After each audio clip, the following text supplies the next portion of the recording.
want to show you this exchange from the Alberta Legislature last week. It's between Premier Rachel Notley and the Leader of the Official Opposition, Wildrose MLA for Fort McMurray Conklin, Brian Jean. It's about water bomber contracts. Just listen.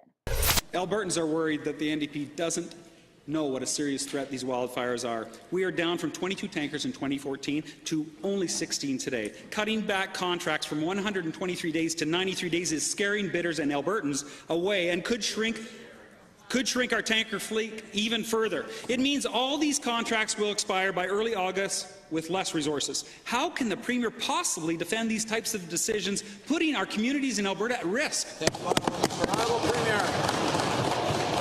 Well, Mr. Speaker, I don't have to defend those types of decisions because we didn't make those types of decisions because the member opposite once again has his facts wrong.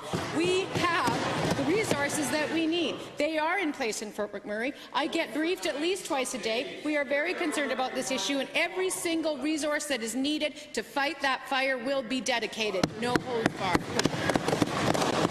First supplemental.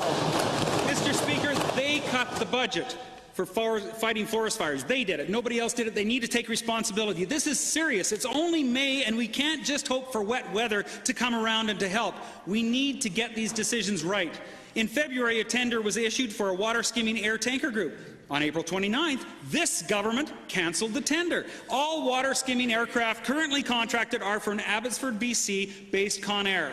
Can the Premier please explain right now to Albertans why this contract was scrapped and why we are settling for slower, short-range, small, less-capacity water tanker aircraft?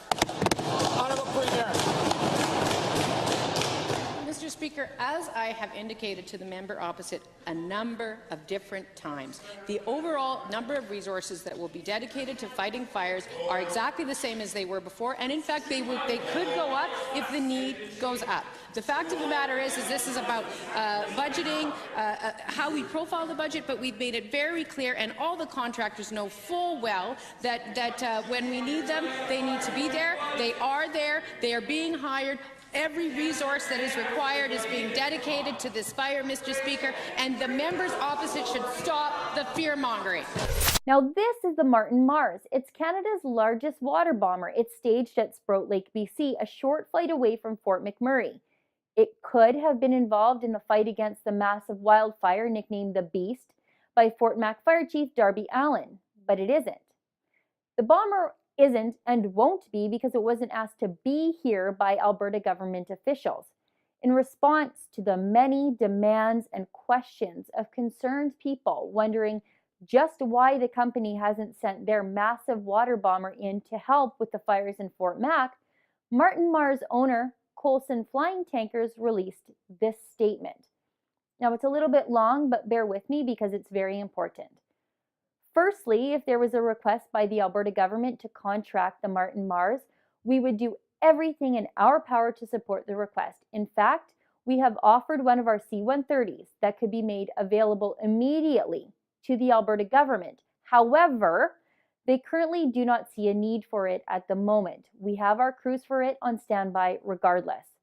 Next to the Mars at 7,200 US gallons, our C-130s are the largest propeller-driven air tankers in the world with a 4,400 US gallon capacity. Secondly, in the firefighting business, it is the government that has operational control of the aircraft. No aircraft operator in the world can simply go and put out a fire, even if they wanted to. And if someone ever did, they would be facing serious criminal charges. So, everyone, the bomber was ready and available earlier this year for the Alberta government to hire to fight fires, but it wasn't contracted.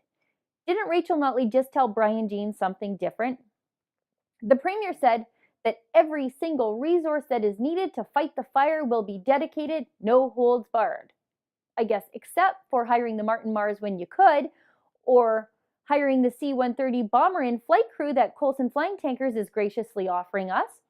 The government hasn't taken Colson up on their offer because the government says they just don't see the need. If there is no need for extra tankers in Fort Mac, when will there ever be a need? And it's important to note that later on that day, after that exchange between Jean and Notley, after he was accused by the Premier of fear-mongering, Brian Jean's own house burned down in the fire at Fort McMurray. But here's where it gets nuts. Here's where we know the Premier isn't telling the truth. Just listen to this. We have the same number of tankers and we have access to the same number of tankers and all the same amount of equipment that we had before, and we will use that and more if necessary, Mr. Speaker, because we are concerned about getting the job done in Fort McMurray. We are not interested in engaging in political grandstanding and fear-mongering. No, Premier. Some tankers aren't available now. We know that from what Coulson Flying Tankers said. Notley flat out lied. Notley lied for 20 seconds straight. She lied to the face of a man trying to save his own community, right to his face. There aren't as many water bombers on contract this year as last. And Notley certainly isn't using that and more, as she says, to fight the fires. In fact, now we know she hasn't taken up Coulson Flying Tankers on their offer of the C-130. And even if the government tried to hire the Martin Mars, they can't. Not anymore. This is because the government did not heed the warnings that this would be an early and especially fierce wildfire season and contract with the appropriate amount of water tankers. It's too late. Those tankers are gone. They're probably working somewhere else. The bomber companies are now left doing what they can just to pay the bills, whether that's sending the Martin Mars to an air show in Wisconsin or taking contracts in other provinces or states to fight fires. These are just companies that are trying to make sure they still have a company to operate next year to fight fires. And who can blame them? Because I sure don't. Now, I'm a small C conservative. There are not a lot of things that I think of as things the government should do. But wildfire management is probably one of them. Keeping fires, forest fires, from burning down our houses and our communities seems like one of those public safety things we should all be okay expecting the government to do for us. Last year, the province spent $500 million on wildfires when only $200 million were budgeted. The department is consistently underfunded, and Notley underfunded it again, so badly that tankers are going elsewhere. In all the government spending in Alberta, with the highest per capita spending in the country, one place Rachel Notley saw fit to cut was wildfire management. She did not make a single cut to bureaucracy and health and government. No, nothing. Not a penny of inefficiency could be found there, I guess.